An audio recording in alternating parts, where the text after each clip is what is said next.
dalka India magaalada Bombay la yiraahdo saajiib ka dhacday bari nin ducaada reer Bombay baa noo sheegay nin Hindu soo gaal oo mushrika oo wadanka India u dhashay laakiin Australia ku nool ayaa ninkan muslimkee ganacsadaha xiriir baa ka dhaxeeyo badeecada uu ka iibsan jiray marmar maraakiibtu u saari jiray badeecad baa jiray India laga helo Australia aan laga helin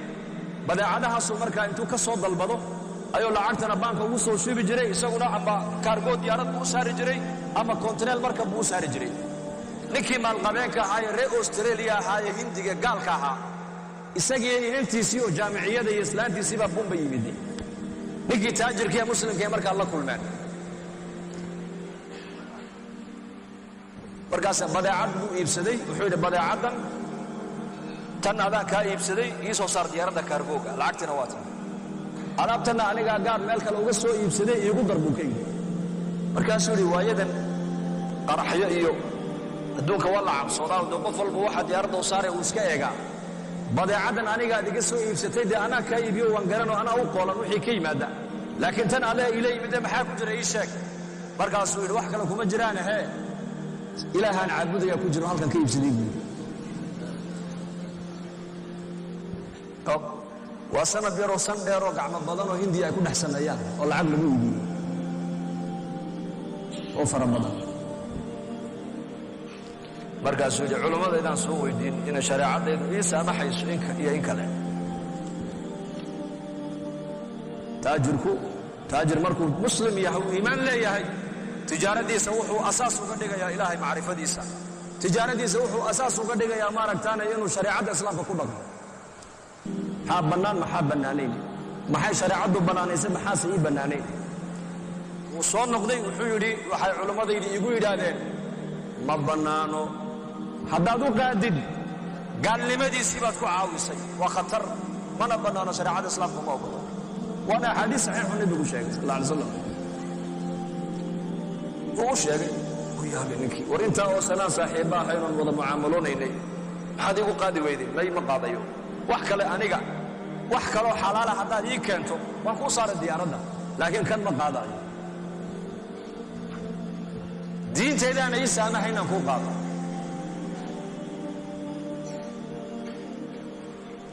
gabadhiisii baa markaa inantii uu dhalay baa fikiraysa waa gabadh jaamiciyada habeenkii iyadii aabaheed iyo hooyadeed hoteelkii markay tageen ayay tidhi aabbo ninkan muslimkee intaa oosan aad la mucaamaloonaysa muxuu inoogu qaadi waayey bay tidhi ilaahayna dee aabba waa diintiisa ogolayna naga daabuuli aabba ra'yi baan ka qabaa bay tidhi halkaa ra'yi baan ka leehay ra'yigaan ka leehay waxa weeyaan bahalkan aan iibsannay kow marka koowaad isagii intuu socdo Australia tagi kari maayo ma socon karaa laba lacag iska bixin kari maayo diyaaradda kursi fadhiisan kari maayo saddex adigii waxaad iga dhaadhicisay oo hooyaday ka dhaadhicisay oo adiga ka dhaadhicsanna baahideena kana daboolaya markay dhibaatana qabatay xambarino waxay tiraani arrintaas maskaxdeeda ma galaysay war kale keen فكرت لكن مسلم كيف تلفنكيسا qabsatay way la hadashay waxay tiri bari tolina ku arkaan doonaya waayo waa inantii odayga caankaas ee uu dhalay weeyaan maanta ku timid ee aabiheed la socdo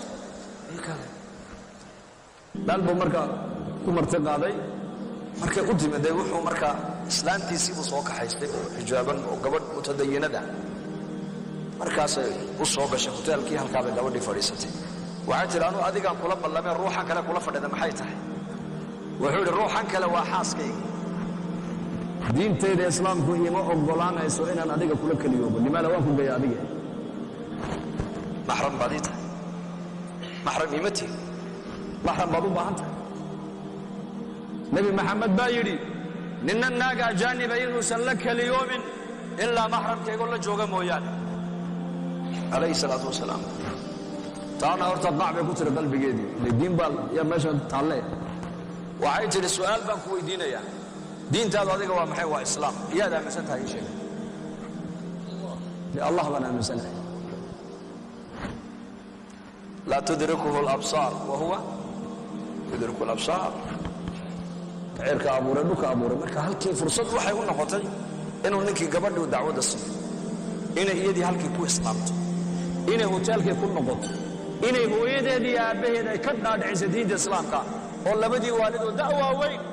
ay ku qancaan inay diinta islaamka soo galaan